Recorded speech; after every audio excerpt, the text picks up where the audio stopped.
Hi everyone, it's Angel. I thought I'll talk about what I do, what a typical day look like for me as a CPS investigator. Um, and I am just freestyling this, because it can vary. But I do want to speak about just a couple things. First we could start off about with me letting you guys know what a CPS investigator is. A CPS investigator is a child protective service investigator. They go out and they make sure that children are safe. They make sure that there is no abuse or neglect concerns, no safety concerns. And we can do this in various ways. So that's just to give you just a summary of what a CPS investigator is. I know that there is negative connotations surrounding a CPS investigator, and people may have had different experiences within the foster care system as well as dealing with CPS. And for me, I can't disregard those feelings. All I can say is that I know I come to work to make sure that I'm doing an efficient job and to make sure that I can make sure that the children are safe and okay, and to make sure that I'm following policies that are put in place, and also from a personal standpoint, following ethical protocols as well, that's through social work. I make sure that I'm treat these kids and these families as if it was my family and how I would want to be treated if I was out. So the CPS training is going to be 9 weeks. And I do want you to know that it is more than one type of CPS investigator. There is a CPS investigator. There is a ongoing investigator, and there is a MIC investigator. And I can go over the MIC and the ongoing investigators maybe at another video, but I did want you to know that there is more than one CPS investigator. Or more than one type of CPS investigator. They just have different job descriptions, but we all go through the same training, and they also have a little bit more experience with working with different type of cases that may come about. I did want you to know as well, I'm not sure if I had already mentioned that, there is room for growth within this field. If you did like it and want to stick with it, you can become a supervisor. You can become currently I have a district manager. She was a CPS investigator first, and now she's a district manager. So you can grow within a field. There are different salary ranges and rates depending on your state. And you can go on, when you're looking to become a CPS investigator, you can go on your government website, and that's how you can apply. I also wanted to talk about, with that 9-week training, that you have to take, and they do compensate you while you are in training. And I did want you to know that it is a post-test. I think you have to get like between the 80 and the 85% in order to pass, and that's how you become a CPS investigator. And I can go over. I just want to get this information to you, so I do not feel like re-recording it. I'm just gonna.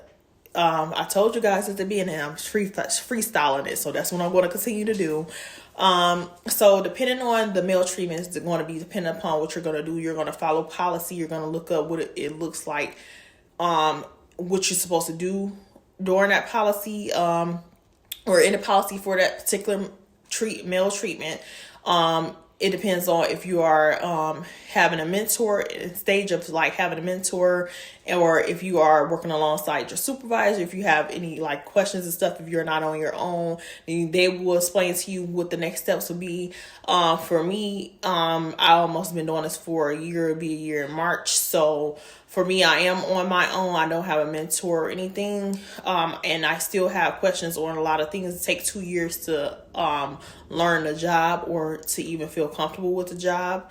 And that's dependent upon your experience, as far as if you had experience with maybe the harder cases that they may consider harder cases, such as meth production, such as sex trafficking, such as sexual assault.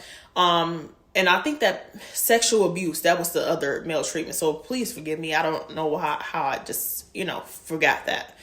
But yeah, so you will have to do certain things, but typically you're going to go out to the home. You're going to go out to maybe schools or hospitals. It could be numerous things. You could have to go to police stations. It's numerous things that can happen. But I will talk about today just a regular, normal, and none of this is normal, but just a regular case where you could get a better idea, basically. So for example, if I had a physical abuse, what's going to happen is I'm going to do an unannounced visit to the home, or I'm going to go to see the children at the school first. Then I'll reach out to the parents to go and see them, because you have to do policy interviews with the parents, and you also have to do child interviews with the children to get an understanding of what if the allegations are true, if they make any disclosure, what's going on in the home, if something may have just been exaggerated. So you want to just make sure you're looking at everything. You're going to want to send, we call it a lien and a lien, which goes, the lien is law enforcement notification. So the law enforcement, they're going to be notified about the physical abuse. So it will be joint. You guys will be working on a case together, which meaning they'll handle the criminal side if there's any, and then you're going to be continuing on with the investigation, make sure that you have everything lined up for the investigation to present in the courts if it has to go to the courts. So you want to make sure that you're sending the child out for a CPS examination. That could be done by their pediatrician. That could be done by emergency room. That could be done at a urgent care. However, some urgent cares refuse to do, some urgent cares, excuse me, I'm sorry, I don't know what the heck that is. Some urgent cares, I don't know if my Keurig going or what we have going on, or my espresso machine. Oh my goodness. So some places you may have to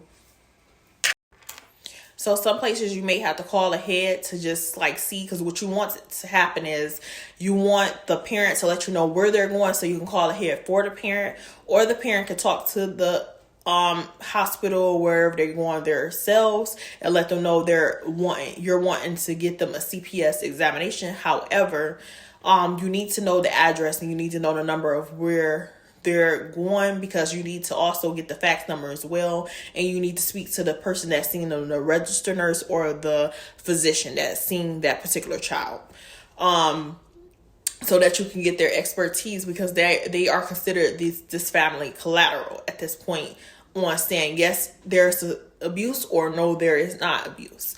You also want to, something I like to do is utilize additional collateral, which is call a school.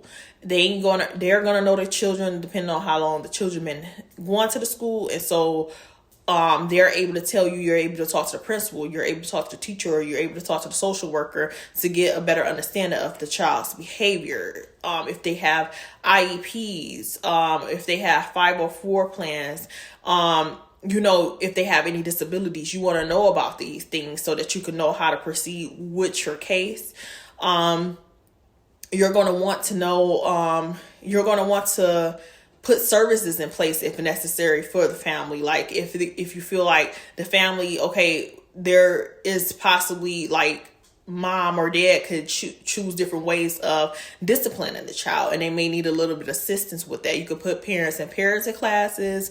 You could put parents in anger management classes. You could put services in the home. It could be case managers who work alongside those families to get them to kind of be a mediator for that. Can be a mediator for that family to help them with, setting boundaries. For example, they want to come in, they want to help wherever there are weaknesses, and help them as well as understand their strengths as a family, and they want to walk them through ways of how this can, like, kind of prevention. You want to try to get this from stop this from happening again in the future. You as a worker, you can also give resources to the family of alternative discipline mechanisms. You can always, if you don't know, you can Google them. You also will be working with people who are experienced with this, so they may already have resources. I know right now what we're doing is, it's a woman who is super nice at our county who started a resource wall, which is so helpful. And I, even today, she haven't seen them. I left them on her desk because that can help. She don't have to have all the work on her. If I have a case that I feel that can be helpful and I haven't seen her put up those resources just yet, or maybe informative for somebody else, I'll give her copies of what I utilize and can kind of, so she can make copies and put them on at her, make them available to other workers who may be experiencing what I was experiencing with a particular case and stuff. So that's just like a summary of like what an example. Of course, it's a little bit more in regards to calling. It may be several children. Several children may have several fathers, or it could be one father. So you have to make sure that you're calling these fathers, informing them if they're not in the home of what's going on, only if their child is the child victim. If their child is not a child victim, you are still informing them, but you're not giving them details on allegations. Only the child who is the child victim, you are able to give them allegations. Per chokers, we do not. Okay. So I can also go over more of what that entails in another video. I also wanted to talk about, I'm sorry, I'm looking at my list. I want to make sure I had got to everything, just to make sure that I just kind of give you that overview of a CPS investigator. So a typical day for me will be per week, you are going to receive 3 cases.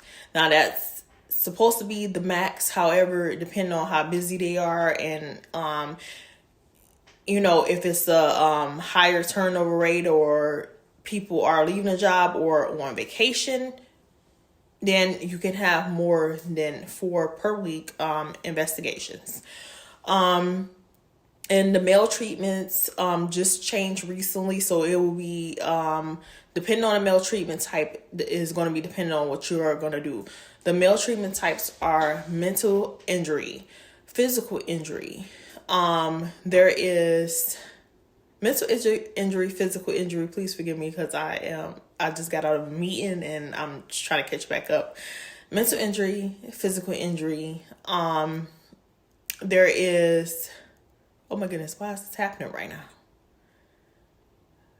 I just hear like Jeopardy, like clock going in my mind at this point. Mental injury, physical injury. There is threatened harm. There is, oh my goodness. There is threatened harm. There is putting a child at unreasonable risk. And I really hope I'm not forgetting another one, because I really am. It's towards the end of the day. So please forgive me for this. Do not come for me in the chat about this. I just do not feel like re-recording this. I want to